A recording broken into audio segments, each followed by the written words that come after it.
Doctor صاحبہ یہ rehab کا آئیڈیا کیسے آیا آپ کو؟ آپ کا موٹیو کیا ہے اس کے پیچھے؟ دیکھیں ایگزیکٹلی میرا وہی موٹیو ہے جو آپ کا یہ پروگرام کرنے کا ہے، جس میں آپ چاہتے ہیں کہ نوجوان نسل کو بچایا جائے.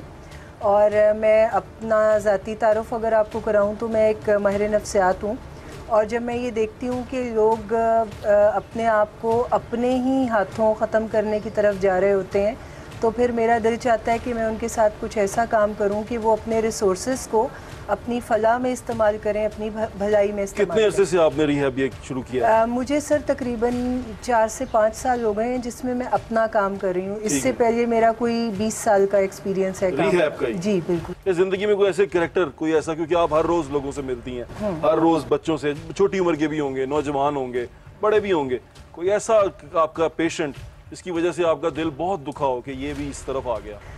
بعض پیشنٹ ایسے دل کے ساتھ اچھا میں ایک بات آپ کو بتاؤں، جتنے لوگ میرے پاس آتے ہیں یہاں پر ایک چیز کامن ہے ان سب میں کہ وہ سب بڑے شاندار افراد ہوتے ہیں. یعنی میرا ماننا بحیثیت ایک معالج، میرا ماننا یہ ہے کہ نشے کی بیماری اس پوری سوسائٹی میں سے جیمز کو کلیکٹ کرتی ہے، ہیرے چنتی ہے.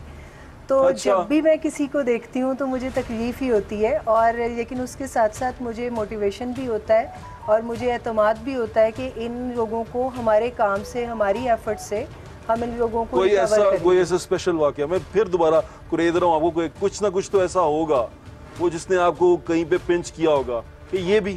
ہاں بالکل پنچ کرتا ہے جب میں بہت بڑے بڑے لرنڈ لوگوں کو دیکھتی ہوں، بہت نام لیے بغیر بتا دیں ہمیں، میں جاننا چاہتا ہوں، لوگ جاننا چاہتے ہیں. میں بہت سارے ڈاکٹرز کو دیکھتی ہوں، میں بہت سارے پولیٹیشینز کو دیکھتی ہوں، میں بہت سارے سیلیبریٹیز کو دیکھتی ہوں. اچھا. میں بہت پیاری پیاری شخصیات کو دیکھتی ہوں. اب میں نام تو نہیں لے سکتی. نہیں ہم نام لینا بھی نہیں چاہ رہے، یہ سیکریسی ہوتی ہے. میرے ایک پیشنٹ تھے جو کہ پیشے سے ایک ڈاکٹر تھے، MBBS ڈاکٹر تھے. MBBS ڈاکٹر تھے. اور وہ جب ریہیبلیٹیشن میں تھے تو سائڈ بائی سائڈ ان کی FCPS ہو رہا تھا. کس نشے میں تھے وہ؟ وہ آئس ہی کر رہے تھے. آئس کر رہے تھے. ہاں جی بالکل. اور وہ اسٹیمولنٹ ڈرگ لے کے اپنی پڑھائی کو کمپلیٹ کرنے کی سائڈ پہ جا رہے تھے. اس کا مطلب ینگ ہوگا وہ؟ بالکل ینگ تھے. اور ان کی تقریباً 32 سے 35 کے قریب ان کی ایج تھی. ہاں جی اسپیشلائزیشن کر رہے تھے. بالکل ایسے ہی ہے. اور ہماری ایڈوائس بالکل بھی نہیں تھی کہ وہ اپنی اسٹڈیز کو اہمیت دیں. ہم چاہتے تھے کہ وہ اپنی زندگی بچانے پہ کام کریں. پھر لیکن بس وہ پھر ایسا ہوا کہ فیملی کو بھی لگا کہ ان کی پڑھائی زیادہ اہم ہے، اور فیملی نے ان کو پڑھائی کی طرف لے جانے کی جلدی کی. پھر میڈیکیشن بھی بند کر دیں. اور پھر آہستہ آہستہ کیا ہوا، وہ واپس ڈرگس پہ گئے اور وہ کوپ نہیں کر سکے. تو میرے لیے نکل نہیں سکے، بلکہ ان کی ڈیتھ ہوئی. اور مجھے جب لاسٹ ایئر ان کی ڈیتھ کے بارے میں پتہ چلا تو میں بہت زیادہ اپسیٹ ہوئی تھی، کیونکہ ہم اپنے پیشنٹس کی ڈیتھ کے لیے اتنے امیون نہیں ہوتے ہیں. ایک قیمتی جان چلے گی. چھوٹی عمر کا کوئی پیشنٹ، سب سے چھوٹی عمر کا پیشنٹ کتنی عمر کا دیکھا آپ نے؟ میں نے 13 سال 14 سال کی عمر کے بچے بھی دیکھے ہیں. اوہو 13-14 سال کے. کس نشے میں؟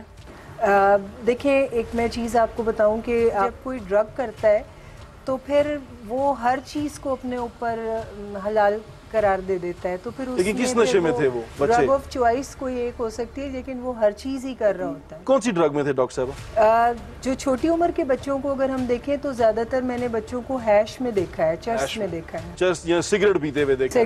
سگریٹ. اسکول کے بچے ہوں گے؟ جی بالکل اسکول کے. آپ نے تھوڑا ڈگ آؤٹ کیا، انویسٹیگیٹ کیا کہ ان کو ملتی کہاں سے تھی؟ یہ آپ جاننے کی کوشش کرتے ہیں؟ نہیں، یہ تو میرا بالکل بھی جاب نہیں ہے. نہ میں لیکن بچوں سے پوچھتے تو ہوں گے کہ ملتی کہاں سے ہے بیٹے؟ نہیں، بچوں سے ہم یہ نہیں پوچھتے کہ ملتی کہاں سے، لیکن ہم بچوں کو یہ چیز ضرور سکھاتے ہیں کہ جہاں سے بھی ملتی ہے ان میڈیمز پہ وہ کام کریں. کیونکہ ہم یہ اس لیے بتانا چاہتے ہیں، ماں باپ دیکھ رہے ہیں، جو پیرنٹس بیٹھے دیکھ رہے ہیں، ان کو پتہ چلے کہ کہاں سے بچے یہاں پر اس کو پہنچ سکتے ہیں اور بچے اس کو پکڑ سکتے ہیں. اس لیے میں آپ سے جاننا چاہتا کہ آپ نے پوچھنے کی کوشش کی کہاں سے ملتی ہے. اچھا، اس حوالے سے میں تھوڑے سے ٹپس ماں باپ کو ضرور دوں گی کہ ماں باپ اپنی نظر بچوں پہ رکھ سکتے ہیں. اگر بچوں کا پیسوں کا استعمال زیادہ ہو رہا ہے تو ماں باپ، اور جہاں پیسوں کا حساب نہیں مل رہا تو ماں باپ کو پھر سمجھ جانا چاہیے کہ چیزیں خراب ہیں، یا ان کے بیہیویئرز میں ڈپیکٹ ہو رہی ہوتی ہے ڈرگ. کیونکہ جب بھی کوئی پیشنٹ نشہ کرنے کی سائڈ پہ جاتا ہے تو نشہ اس کو موڈ مزاج کی خرابی دے رہا ہوتا ہے. اس میں ایگریشن، اس میں لڑائی جھگڑا. چھوٹے بچوں میں کیا کر رہا ہوتا ہے یہ؟ بالکل چھوٹے بچوں میں بھی لڑائی جھگڑا، غصہ اور موڈ مزاج کی خرابی بالکل کلیئر دیکھی جا سکتی ہے.